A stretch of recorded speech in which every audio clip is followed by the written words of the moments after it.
thank you to my YouTube members who saw this video before everyone else. Hello friends. You and I need to have a little chat because Toolbox hate is something that has been going on for far too long now. Allow me to start from the beginning. I have been uploading a Roblox development related video every single Friday for 4 months now, and allow me to teach you a very interesting lesson that YouTube taught me. You could literally be posting a video of you feeding starving children and curing cancer, and there will still be some channel with no profile picture leaving a comment explaining to you why what you did was terrible and you should never do it again, you evil piece of I don't dare get on my high horse again, but I do believe that the builds that I make on Roblox are somewhat quite pleasing to look at. I love making hyper-realistic builds on Roblox. It's so fun pushing the engine to its limit and blowing minds galore, all while explaining how I do it and teaching others how to create their wildest dreams on their favorite platform. If I did this on Unreal Engine, no one would bat an eyelid, but the fact that I'm able to do this on Roblox is so cool, and you guys think so too. Unfortunately, I am a Roblox YouTuber, and so it's high time that I addressed the allegations. Do I use Freemodels? Yeah. Now inevitably this is going to disappoint some people. I mean, how dare I not spend 10 years 3D modeling 10,000 assets from scratch in Blender? I'm truly talentless and unbelievably lazy. I'm so sorry I've brought you to the unsubscribe button. Please, don't let the door hit you on the way out. Are they gone now? Thank God. My dear friend, heed my words. Some developers are so insecure about their work that the only way that they can see what's good about their game is by looking for what's bad about your game. This is what leads developers into seeing a hyper-realistic build like this and only trying to find the negative parts of it. I bet that's all Toolbox. Bleh. And unfortunately, the Roblox developer community is a cesspool of insecure developers that think that if they uplift a developer, it means degrading themselves. And in many cases, your work gets insulted so much it feels like a rite of passage, and you're expected to insult other people's work too. It's the reason I hate hidden devs so much, and I'm so outspoken about it to the point where they've picked up on it, and I'm now hidden dev's most wanted Starbucks girl.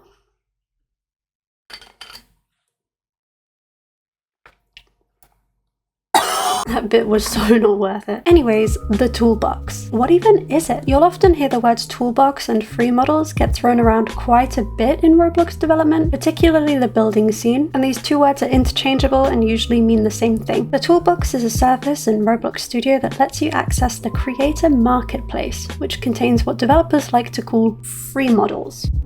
I feel like this nickname was intended to be like a slur to try and shame builders for using something that's free, but that's just me. These models are uploaded by other users on Roblox, usually for free, and they don't just have models. It can be any asset used for game development. Images, audio, scripts, textures, skyboxes, anything. Just like Rule 34, if you can think of it, there's a toolbox asset for it. I should probably edit that out. Now, on paper, this sounds like a jolly good idea. A marketplace for Robloxians by Robloxians, and all moderated by Roblox. There's only a slight problem with this though. Can you guess what it is? Roblox users are absolutely unhinged, and Roblox objectively cannot moderate. Now, I can't talk about all of the problems here because I'd feel weird exposing my audience of minors to that, but we've all seen Ruben Sim's Moderation for Dummies series. We all know how bad it is. But surprisingly, when developers talk smack about the toolbox, this very obvious problem doesn't seem to flash their mind for even a second. That's right, the developers' problems with the toolbox are far more petty. Allow me to explain. The toolbox was created so that young developers could make games without stressing about having to make every single asset themselves. After all, making every single asset you need for a game from scratch is insanely expensive and time-consuming. Not even AAA games do it. I was playing Red Dead Redemption 2 yesterday, and all of the animal audio in this game is open source. Here's another one, Still Wakes the Deep. This horror game absolutely blew up a couple years ago. I got it on Xbox Game Pass and was playing it a little while back, and hang on, I know that model. I have it right here. I've used it in my showcases. This game was made by well over 100 people, and they too use Freemodels. And guys, it is not because these developers are lazy or talentless. Heck, if I gave you these assets, I highly doubt the average builder could make this out of them. Using open source assets is a standard practice for the games industry outside of Roblox. Roblox, and the talent comes from what you're able to do with these assets, not the actual process of making them. You could have the most fancy oil paint in the world, but you'd still need to have actual skill to make good art with them. You guys are always so impressed at artists that are able to make portraits out of everyday objects like pebbles, but when I make showcases out of everyday models in the toolbox, I'm lazy and talentless. Thanks, hidden devs. So when people call it lazy to use Freemodels, I can't help but roll my eyes, especially since I've noticed that those people that hate the toolbox also noticeably never seem to be able to finish a project before moving on to the next one. You know, time and scope management is important to development too, right? You can't go around hating developers for saving time using the toolbox, all while you have nothing to show for yourself because you swear by making everything from scratch. If you think that using Freemodels makes you less of a developer, all while you haven't even successfully developed something yet, you need a serious wake-up call. I can already imagine what they're commenting, but Holler's Holly!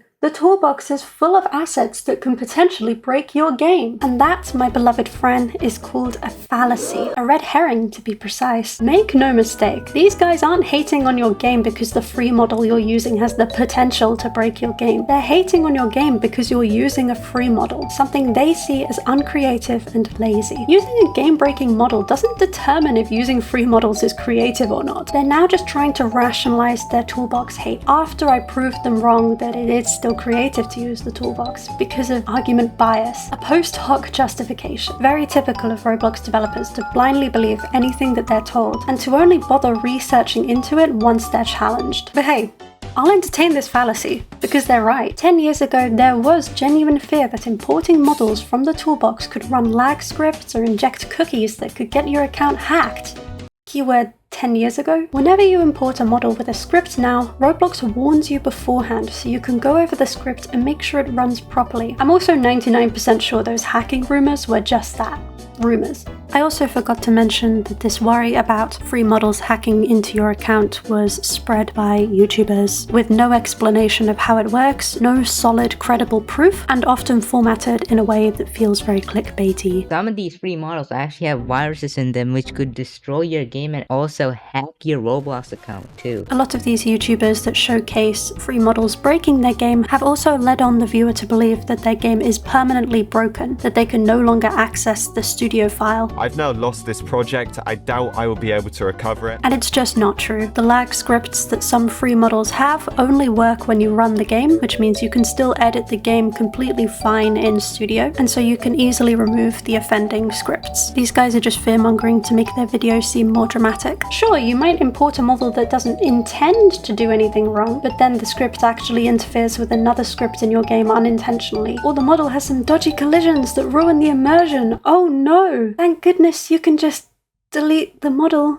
Another pretty valid argument that Toolbox haters raise is the inconsistency of style. Take a game like Natural Disaster Survival. The building style is mainly blocky and Lego-like, and you can always tell if something is a free model because it's oddly smooth and round, like this apple. However, I feel that this is less a judgment on free models and more a judgment on the builder's ability to find good free models. Here's an apple free model that I found that follows the style of Natural Disaster Survival. You can't argue this to me as a point against free models because it's a reflection of the builder. All of the free models that I use follow the style of my build. I mean, look at this. Which assets in here are from the toolbox and which ones were 3D scans that I optimized in Blender? I guarantee you won't be able to discern them all. Am I really talentless for using free models when you're not even able to determine where the free models are? Seriously? Oof, it's getting hot in here. So this video is about toolbox hate, but I think the more observant viewers may have noticed by now that there is a bigger message in this video, and I wonder if you've figured it out yet. This is my good friend Fives. He's an incredibly skilled builder and terrainer that utilizes Roblox's realistic lighting engine with PBR textures to create very detailed and immersive worlds. His first-person shooter games are enjoyed by thousands and thousands of players on Roblox. When my community look at this, they think, wow,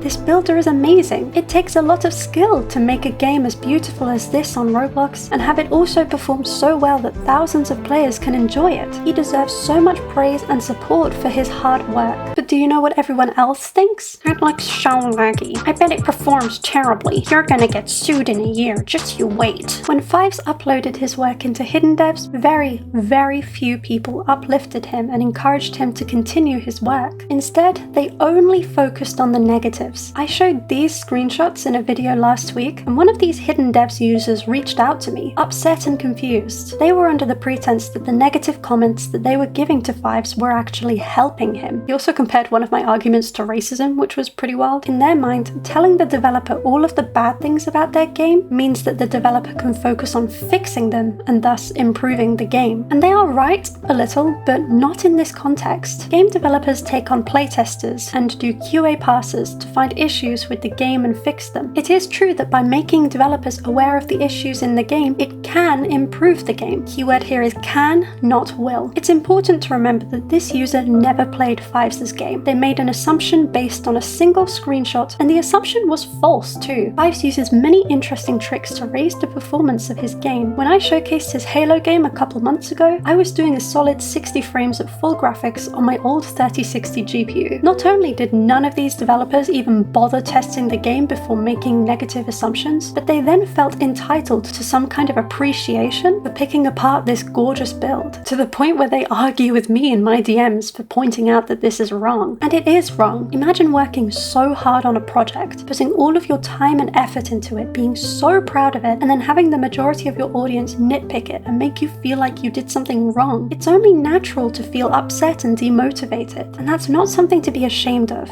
That's human. These teenaged developers have not yet fully processed how their actions affect others, and when people respond to their criticism with the completely human feeling of sadness, they then get upset and annoyed at you for not being appreciative of the criticism that they've given you. Instead of working towards better communication and finding a more constructive way to give feedback that's more helpful and respectful, they blame the victim. It's so easy to say, wow, this looks amazing and so detailed. It may be quite laggy on low-end devices though, especially if this is a first-person shooter. Here are some tips for how to keep the performance good if you haven't used them already. This uplifts the builder and recognizes their hard work and dedication while still sharing your concerns and solutions for them in a respectful and helpful way. This is how we give feedback and criticism in my server and what should be common practice in Roblox development. This is going to sound really liberal, but I hate the mentality of you need to harden up if you want to be a successful developer, because it's just victim blaming again. Hardening up is not an excuse to let developers degrade each other's work, especially when there are already far more productive ways to critique. So many people leave development communities and miss out on valuable connections and education because they quite reasonably can't handle the toxicity of this beratement. And then people say that they deserve it for being snowflakes? That's not professional, that's bullying. Hating on developers for using Freemodels runs so much deeper than many people realize. It comes from the fundamental value shared by many Roblox developers that criticism is always good. And it's not. If you're a developer that has lost hope because of the constant judgment that you feel on your back, please understand that there are still options for you. My Discord server has become a space where we share our development work and educate each other in a respectful and productive way. We hammer down on unhelpful criticism and remove members with the mentality of harden up or shut up. I strive to create an environment where we do what we love and celebrate it. If you're over 13, we would love for you to partake. Always remember that when you give kindness, you get kindness. You're above negativity, so never entertain it. Respect and love yourself and uplift others that do the same. Thank you again to all of my YouTube members for the support. You mean the world to me, you really do. I've been Hollis Holly, and I will see you on Friday. Goodbye.